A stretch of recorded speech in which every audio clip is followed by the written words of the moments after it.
Welcome to the Allied Air Power podcast, NATO's sole broadcast that patrols the full spectrum of air, space, and cyberspace.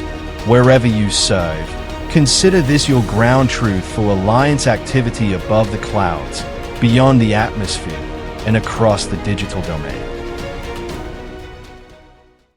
Headline: NATO AWACS conducts first mission in Finnish airspace. A NATO Airborne Early Warning and Control System aircraft, or AWACS, flew its first mission in Finnish airspace this week, strengthening Allied integration and surveillance capabilities and showing continuous presence in the high north and along the eastern flank. The mission represents a significant milestone in NATO air operations following Finland's accession to the alliance. Joint Force Command Norfolk coordinated the flight to ensure seamless integration between international military assets and Finnish civilian air traffic authorities. Tasked and controlled by Allied Air Command, the NATO AWACS acted as Airborne Battle Space Manager, operating in close collaboration with the Finnish Control and Reporting Centre in Rovaniemi and the Air Operations Centre in Jyväskylä. 8 Finnish FA-18 aircraft participated in the mission in a 4-versus-4 flying activity.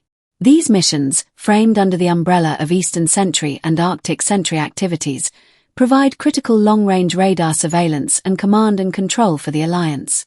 Air Commodore Andy Turk, NEW Chief of Staff, said about the mission, "Operating in Finnish airspace for the first time demonstrates our collective commitment to security in the high north. The flexibility of our AWACS fleet is made possible by the established procedures and close contacts we share with our Finnish allies. We are truly stronger together." Projection of this critical capability across all corners of the alliance showcases our operational flexibility. By establishing clear communication channels and shared procedures, AirCom enhances the flexibility required for complex air operations. This coordination allows NATO to respond rapidly to evolving security environments while maintaining safety and precision in shared airspace. The AWACS presence ensures that NATO and national commanders always have a clear picture of what is happening in the airspace, providing a seamless link between national and alliance-wide security. Major General Arnfinn Frode Christophersen, JFCENF Deputy Chief of Staff of Operations, said about the mission, "We have successfully coordinated the first NATO AWACS mission in Finnish airspace under Arctic Sentry. This demonstrates how quickly the alliance can integrate new allies into our operational framework. By linking NATO capabilities with Finland's national systems, we strengthened our shared situational awareness and reinforced the alliance's vigilance and readiness across the high north." The AWACS remains a cornerstone of NATO's integrated air and missile defense. Its ability to fly long-duration missions ensures that Allied commanders have a clear and continuous picture of the air domain across the eastern flank. Story by Allied Air Command Public Affairs Office, with support from the Finnish Air Force. Published March 5, 2026.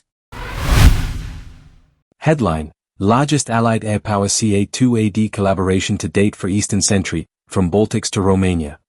NATO distributed the largest presence of air power thus far this year for 2 back-to-back Allied Air Command-led Flexible Deterrent Option, also known as FDO, training missions across NATO's joint operation areas from the Baltics to Romania, March 4 through March 5, 2026. On March 4, Allied aircraft conducted multi-domain counter-anti-access and area denial, also known as CA-2AD, training near MK Air Base, Romania. Then on March 5, Allied aircraft exercised a find, fix, track, and target, also known as F2T2, exercise near and around the Baltics. The 2 separate yet related missions were delivered as FDO missions, focused on deterrence-oriented, carefully tailored, and scalable activity intended to signal Allied resolve and unity. These 2 FDO missions were executed under NATO's Enhanced Vigilance Activity, also known as EEVA, Eastern Sentry. The aim of Eastern Sentry is to increase multi-domain air defenses along the eastern flank, demonstrating Eastern Sentry's agile and adaptive nature. Eastern Sentry is also a model for the future of NATO's air defense posture. Rather than focusing solely on static deployments or patrol rotations, Eastern Sentry operates as a dynamic EEVA that can reconfigure itself according to the threat. Its distributed posture allows forces to move fluidly across the eastern flank, from the Baltic states and Poland to the Black Sea region, maintaining constant situational awareness and decision superiority. In support of Eastern Sentry, the missions brought together a myriad of Allied aircraft, to include but not limited to, Finnish Fa-18 Hornets, French Mirage 2000D fighters, German Eurofighter Typhoons, and a French multi-role tanker transport, also known as MRTT. The March 4th training mission brought together French Mirage 2000D fighters, German Eurofighter Typhoons, Spanish Fa-18 Hornets, and Romanian F-16 fighters. The German detachment, specifically, is currently operating out of MK Air Base in support of NATO's enhanced air policing mission. The Spanish also recently deployed to MK Air Base, primarily to exercise the execution of NATO's Agile Combat Employment, also known as ACE, concept. German Eurofighter pilot and operations officer, Major Flash, deployed at the German detachment at MK Air Base, Romania, said about the training, "While this mission is highly complex in both planning and execution, it is just the right scenario to train in a multi-domain environment. All air and ground-based assets in this exercise simulate a realistic threat, enabling participants to train and solidify their ability to defend NATO airspace and deter potential opponents." Enabling aircraft also included a French multi-role tanker transport, or MRTT, and a Spanish A400M tanker. Romanian land assets also significantly contributed to the training, providing air operations high-fidelity training in a complex environment.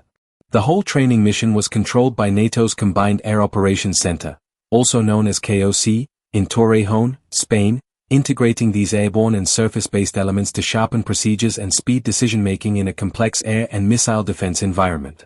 The multifaceted mission successfully trained joint efforts in gaining air superiority in a simulated hostile area, and the destruction of notional enemy air defenses, also known as DEED.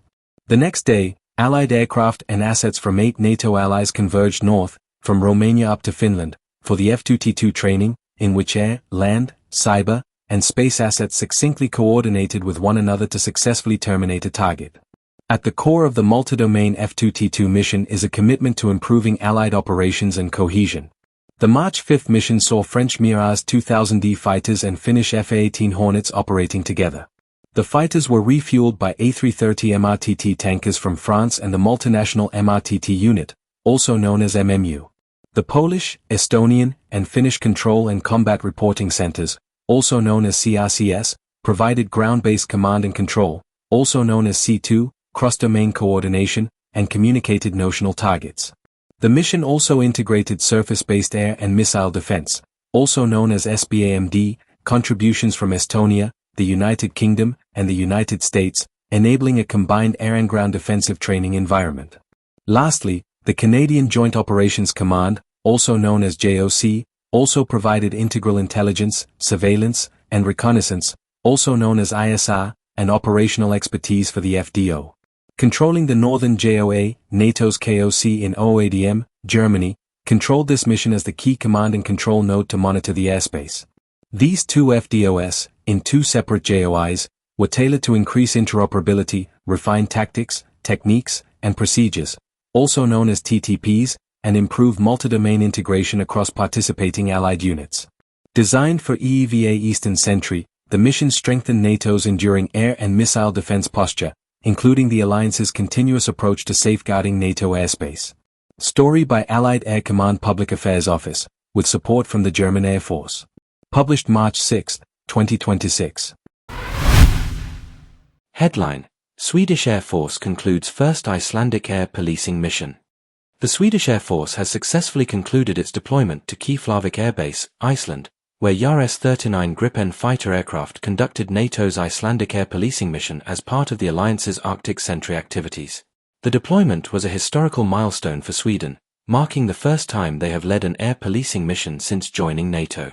6 Swedish Gripen fighters and more than 110 personnel from Skaraborg Air Wing F7 deployed to Iceland, and maintained NATO's incident preparedness over the island. Lieutenant Colonel Johan Lagarde, Swedish detachment commander, said about the deployment, "Serving in Iceland has been a proud moment for our team and for Sweden.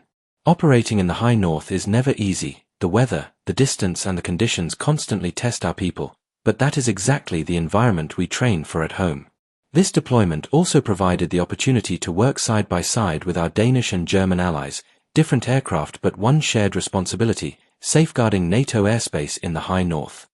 Operating in the demanding Arctic environment, Swedish crews maintained continuous readiness while integrating into NATO's command and control architecture under the direction of the Combined Air Operations Center in UDEM, Germany. Icelandic air policing has been conducted by allied nations on a rotational basis since 2008, ensuring the security of this strategically important region of the North Atlantic. During their deployment, the Swedish detachment worked closely with other allied air forces operating in the region, including Danish F-35 fighters and German Eurofighters. Together, the multinational force strengthened NATO's air presence across the Arctic, demonstrating how allied aircraft of different generations and capabilities can operate seamlessly within NATO's integrated air and missile defense system. The detachment also worked closely with Icelandic authorities to maintain airspace awareness and ensure the safety of civilian and military aviation in the region. The cooperation underscores Sweden's growing contribution to NATO's collective defense following its accession to the alliance. For the Swedish Air Force, the deployment also showcased the adaptability of the Gripen fighter and the experience of Swedish personnel operating in challenging northern climates. Designed and built for Sweden's demanding weather conditions, the Gripen platform and its crews are well suited for operations in cold, windy, and remote environments similar to those found across the Arctic region. Arctic Sentry activities highlight the increasing importance of the high north to Euro-Atlantic security. The Arctic and North Atlantic form a critical strategic corridor between North America and Europe, making the region vital for early warning, surveillance, and collective defense. NATO's presence ensures stability while maintaining freedom of movement across the northern approaches to the alliance. As Arctic Sentry activities continue to enhance Allied presence and coordination in the region, deployments such as this reaffirm NATO's unity and vigilance. Through multinational cooperation and persistent air policing, the alliance maintains a credible deterrent in a geographical area of significant strategic importance. Story by Allied Air Command Public Affairs Office, with support from the Swedish Air Force. Published March 11, 2026. Headline: NATO allies continue activities and surveillance along the eastern flank, enhancing integrated air and missile defense and counter-UAS. NATO Allied Air Command recently conducted targeted integrated air and missile defense, also known as IAMD, training in Romania under Enhanced Vigilance Activity, also known as EEVA, Eastern Sentry. The exercise, executed as a flexible deterrent option, was designed to strengthen deterrence and enhance operational readiness along the alliance's eastern flank. The exercise focused on high-end interoperability and multi-domain integration, linking air and surface-based assets with sophisticated command and control structures. A primary objective was the refinement of counter-unmanned aerial systems, also known as CUAS, tactics, ensuring the alliance remains prepared to mitigate evolving aerial threats in a complex security environment. U.S. Brigadier General Kevin Jamieson, Deputy Chief of Staff Operations at NATO Allied Air Command, said about Eastern Sentry. Eastern Sentry is a robust enhanced vigilance activity that operationally models the future of NATO's air defense posture. The activities executed this week showcase the full spectrum of NATO's deterrent and defensive capabilities, securing our eastern flank and strengthening our posture through persistent presence. Host nation Romania deployed F-16 fighter jets alongside unmanned aerial vehicles, TB2, and the Chiron air defense system. They were joined by allied participants from Greece, with F-16 aircraft, Turkey, with F-16 aircraft, and France with the Mistral system, which complements the short-range, low-altitude air defense network of NATO airspace. Critical mission support was provided by NATO's Airborne Warning and Control System, also known as AWACS, which delivered essential air pictures and coordination. The mission was controlled by the Combined Air Operations Center in UDM, ensuring seamless integration between airborne and surface-based elements to accelerate decision-making cycles. The exercise featured a robust multinational footprint, utilizing an efficient and streamlined mix of assets to meet the mission objectives and demonstrating NATO's ability to operate as a unified, defensive force. Consequently, the series of FDO exercises serves as a clear indicator of the ongoing success of Eastern Sentry. This strategic framework is progressing effectively, forming a robust and evolving shield that guarantees the security of NATO territory through constant vigilance and rapid response, ensuring a persistent and credible defensive posture. Story by Allied Air Command Public Affairs Office, with support from Romania. Published March 17, 2026. Headline: Poland marks 20 years of F-16 service as jets bolster NATO air power. Poland marked 2 decades of F-16 operations that have strengthened NATO air power. sharpening the alliance's ability to deter and defend every inch of NATO territory, especially on its eastern flank. Poland decided in 2003 to buy 48 F-16 Block 52+ aircraft under the Peace Sky program, aligning its fighter force with NATO training, tactics, and operational standards.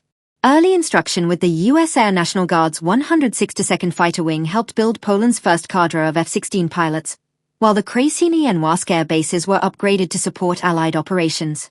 By 2010, Poland's F-16s had taken on quick reaction alert duties to help protect Polish airspace. Sustainment capacity expanded as Wojskowe ZKWAHD Lonishi No. 2 in Bydgoszcz grew in country maintenance capability, while PZL-MYEH supported the wider F-16 industrial base by producing major fuselage structures for Block 70 and 72 aircraft. The Polish jets have also been used in NATO operations overseen by Allied Air Command, which oversees the defense of NATO airspace through its combined air operations centers. Air policing contributes to holistic air defense, as seen in enhanced vigilance activity, also known as EEVA, Eastern Sentry, launched in September 2025 in response to increasing airspace violations by Russian drones and aircraft, bolstering deterrence and defense along the alliance's eastern flank. Allied use of the F-16 has seen repeated participation in recent Eastern Sentry activity, including command and control and counter anti-access and area denial, also known as CA2AD, training missions spanning NATO's eastern flank, and AIRCOM-led find, fix, track, and target, also known as F2T2, training designed to sharpen multi-domain coordination. Separately, Romania announced in October 2025 that its 48th Fighter Squadron would begin NATO-led air policing missions in Romanian airspace with F-16s, describing the certification as a step that demonstrated interoperability and added modern defensive capability to the alliance's air defense system. In 2025, Poland's Ministry of National Defense finalized a letter of offer and acceptance with the U.S. government to upgrade its F-16 Block 52+ fleet to the F-16V, or Viper, configuration. Mike Shoemaker, Vice President and General Manager of the Integrated Fighter Group at Lockheed Martin, said about Poland's F-16 decision. Poland's decision 2 decades ago to field the F-16 reshaped its air power and strengthened NATO's collective defense. With the F-16 Viper upgrade, Poland is fielding new advanced capabilities grounded in real-world operations, integrated across NATO and scaled to deliver credible deterrence in increasingly complex and contested environments. Story by Allied Air Command Public Affairs Office. Published March 23, 2026. Headline: Exercise Cold Response 26 strengthens Allied cooperation in the High North. Allied forces from 14 NATO nations strengthened multinational cooperation and improved collective defense capabilities in the High North during Exercise Cold Response 26, which concluded on March 20, 2026. The exercise aimed to train the defense of NATO's northern flank under Arctic conditions while strengthening cooperation and interoperability between Allied forces. Brigadier General Michael Bottenvik-Hartmann, head of national operations at the Combined Air Operations Center in Budu, said about the exercise, "We planned this exercise for a long time, and it has served as an important opportunity to test and validate the work we have put into our new Combined Air Operations Center, ensuring it can effectively coordinate Allied air power in the High North." The Norwegian-led exercise is the first major exercise under NATO's new Enhanced Vigilance Activity, also known as EEVA, Arctic Sentry. In total, 25,000 service members from 14 NATO nations participated, with 4th and 5th generation fighter aircraft, transport aircraft, maritime patrolling aircraft, and helicopters from multiple allies operating out of Norway, Sweden, and Finland. From their forward operation location at Ualand in Norway, NATO's Airborne Warning and Control System, also known as AWACS, participated as the battle management platform, while also providing air and surface picture for Arctic Sentry. Realistic training and gaining experience in multi-domain operations, where air forces operate together with land and maritime forces, are key elements of the exercise. Deputy Chief of Staff Air Force Command Finland, Colonel Vesa-Mantil, said about the exercise, "By operating together, we improve both our own capabilities and those of the alliance. We have shared plans, and this exercise is concrete evidence of our capability and willingness to defend our region together." Operating together in the air also strengthens interoperability between Allied air forces, enabling pilots and controllers to train in shared procedures, communications, and tactics. flying in complex, multinational formations and operating from dispersed runways within the agile combat employment concept improves mutual understanding and builds the trust required to conduct integrated air operations in contested environments. For the newly established Combined Air Operations Center in Bodø, Norway, this exercise marked the first major multi-domain live-flying exercise in which the headquarters has participated. During the exercise, KOC Bodø commanded, coordinated, and controlled NATO air operations across the exercise's area of operations. Brigadier General Michael Bottenvik Hartmann also said about the infrastructure. The air bases are strategically located, providing strong coverage in the high north for our allies and ensuring rapid response and mobilization. Air bases are crucial for ensuring allied cooperation and interoperability, providing speed and reach to operations. During the exercise, air bases in Norway, Sweden, and Finland provided runways, fuel facilities, hangars, maintenance facilities, transport, supplies, accommodations, and catering. This robust effort demonstrated the ability to receive, support, and integrate Allied air forces in the Arctic. Story by Allied Air Command Public Affairs Office with support from Norway. Published March 23, 2026.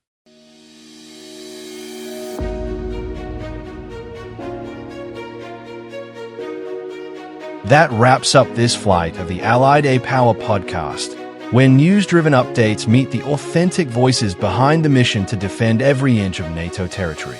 Until our next sortie, stand ready in the air, secure in cyberspace, and steadfast on our path to the stars.